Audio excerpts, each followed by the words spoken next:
Assalamualaikum warahmatullahi wabarakatuh. Selamat pagi semuanya. Di sini saya kelompok 7 PPPBI ingin mempresentasikan tentang pencapaian pembelajaran. Di sini saya beranggotakan dua orang, yaitu saya sendiri, Febrian Hidayati Caniago, dan teman saya, Natalia Liliosa Wuno.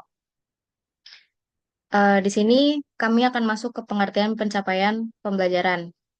Capaian pembelajaran adalah kompetensi minimum yang dirancang dan mengacu pada standar kompetensi lulusan atau SKL. Standar isi dan kompetensi tersebut harus dicapai peserta didik untuk mata pelajaran. Isi capai pembelajaran dalam kurikulum Merdeka mencakup tiga aspek, yaitu yang pertama adalah pengetahuan dasar, keterampilan hidup, sikap, dan nilai. Selanjutnya ada B, komponen capaian pembelajaran, yaitu terdiri dari yang pertama, tujuan pembelajaran. Tujuan pembelajar adalah hasil yang ingin dicapai dari proses pembelajaran berupa keterampilan atau pengetahuan yang harus dikuasai siswa. Yang kedua ada peserta didik, yaitu subjek utama pembelajaran yang karakternya perlu dipahami agar proses belajar efektif.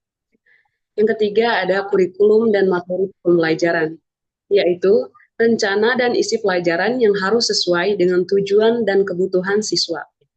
Berikut ada metode dan strategi pembelajaran, yaitu cara yang digunakan untuk menyampaikan materi secara efektif seperti ceramah, diskusi, atau proyek.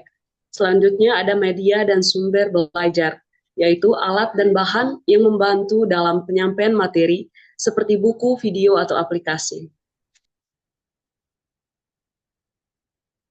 Yang selanjutnya ada juga lanjutan dari komponen capaian pembelajaran, yaitu penilaian dan evaluasi. Proses mengukur sejauh mana siswa telah mencapai tujuan pembelajaran melalui ujian, tugas, ataupun observasi. Selanjutnya ada lingkungan belajar, kondisi fisik dan psikologis yang mendukung proses belajar, seperti ruang yang nyaman dan aman. Selanjutnya ada pendidik, yaitu fasilitator yang menyampaikan pembelajaran dengan kompetensi dan kemampuan yang mempengaruhi aktivitas proses belajar. Dan yang keempat ada waktu pembelajaran, alokasi waktu yang cukup untuk memungkinkan pemahaman dan penguasaan materi. Yang terakhir ada motivasi belajar, yaitu dorongan internal ataupun eksternal yang membuat siswa tertarik dan bersemangat untuk belajar.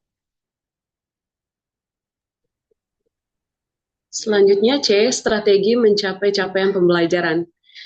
Capaian pembelajaran dan strategi mencapai capaian pembelajaran dalam hal ini menggunakan kerangka kerja understanding by design yang berfokus pada perencanaan dan struktur yang memandu pengembangan kurikulum, asesmen, dan instruksi pembelajaran di mana proses perencanaan ini berfokus pada dua hal. Yang pertama ada pengajaran dan asesmen untuk membangun pemahaman dan kemampuan learning transfer atau kemampuan mengimplementasikan hasil belajar dalam sebuah performa otentik. Yang kedua, merancang kurikulum terbalik atau backward dengan mulai dari tujuan akhirnya terlebih dahulu.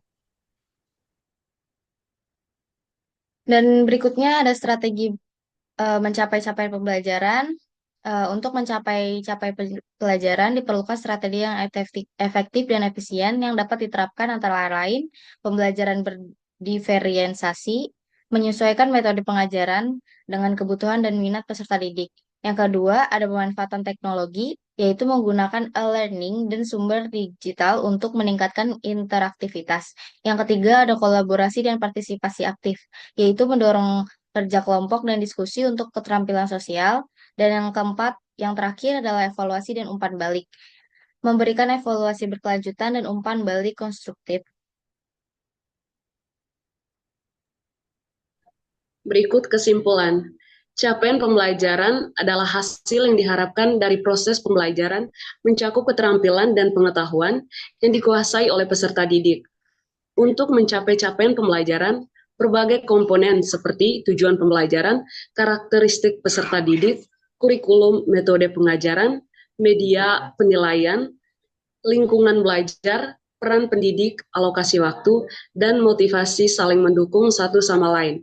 Penerapan strategi yang efektif seperti pendekatan pembelajaran berdiferensiasi, pemanfaatan teknologi, mendorong kolaborasi dan partisipasi aktif, serta melakukan evaluasi berkelanjutan.